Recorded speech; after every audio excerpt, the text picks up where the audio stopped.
আলতা সাবান গন্ধ তেল আরো অনেক কিছু। বরের বয়সটা একটু বেশি, তাতে কি হয়েছে? পুরুষ তো এক চোখ নেই, তাতে করবার কিছু নেই। আর একটা চোখ দিয়ে কিন্তু সে সব দেখতে পায়। বলতে পারো বাঙালি নয়, তাতে কি হয়েছে? মানুষ তো বটে। কি বলছো তুমি? এখনো বুঝতে পারছো না? শ্বশুর বাড়ি থেকে ঘুরে এসে আমি যখন হিন্দিতে কথা বলবো তখন তো তুমি মোটেই বুঝতে পারবে না। মা না না বলে বাচ্চা মরার এই সন্ধিক্ষণে দাঁড়িয়ে মানুষ কি কখনো হাসতে পারে? মা তার এমন জীবন্ত উদাহরণ কেউ কি কখনো দেখেছো? মা একটু পরে এই মেয়েটি চিরদিনের জন্য বিদায় নেবে, তা দেখে বাঙালি যুবকদের কি মুখ উজ্জ্বল হবে? হবে না জানি, কিন্তু আমি কি করতে পারি বলো মা? আমায় বলতে হবে। কি বলতে চাইছো তুমি মা? বলতে হবে কেন? তোর প্রাণ নেই, মনটা কি তোর এখনো বিদ্রোহ করে উঠছে না?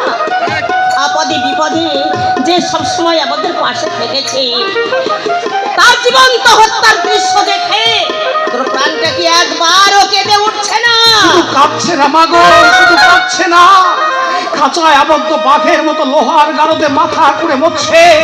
কিন্তু উপায় নেই মা, তীরে দাঁড়িয়ে একটা অসহায় প্রাণকে আমি ডুবে যেতে দেখবো, কিন্তু উদ্ধার করতে পারবো না। কারণ আমি যে সাঁতার জানি না মা গো। মা নীরার মনের কথা তুই কি জানিস নে? ফুলের মতো মেয়েটাকে একটা ঘাটের মরা তোর কাছ থেকে ছিনিয়ে নিয়ে যাবে, আর তুই দাঁড়িয়ে দাঁড়িয়ে দেখবি। তুমি বুঝতে পারছো না মা, তুমি বুঝতে পারছো না। বুঝতে পারছি না। ভাব দেখে একবার, আজ যদি ওই ঘাটের মরার সঙ্গে এই নীরার বিয়ে হয়, ওই বিধবা হয়ে তোর সামনে এসে দাঁড়াবে, তা দেখে তোর বুঝি আনন্দ হবে? ভাবছে কেন? সেটি অনেক টাকা, বিধবা হলে আমার কোনো কষ্ট হবে না। টাকায় তো মানুষের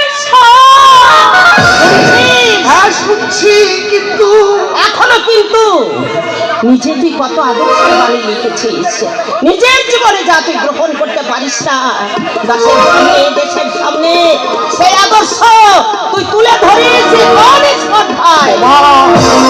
মাগো তুমি জানো না মা, বাড়ির মেয়াদ অনেক আগেই শেষ হয়ে গেছে।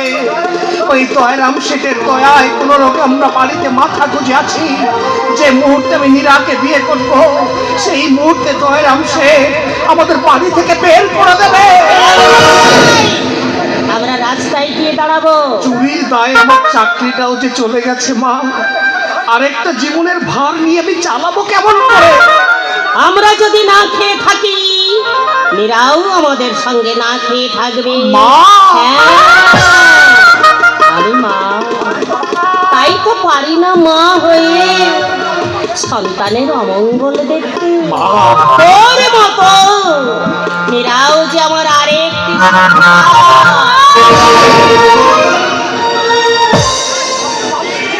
তুমি মানুষ না মা, তুমি মানুষ না, তুমি অজয় স্বর্গের দেবী। আরে দুলন, ইয়া খালা কে রোনে, শাদি কখন হবে? শাদি এখনই হবে, তবে তোমার সঙ্গে নয়, আমার ছেলে কৌশিকের সঙ্গে।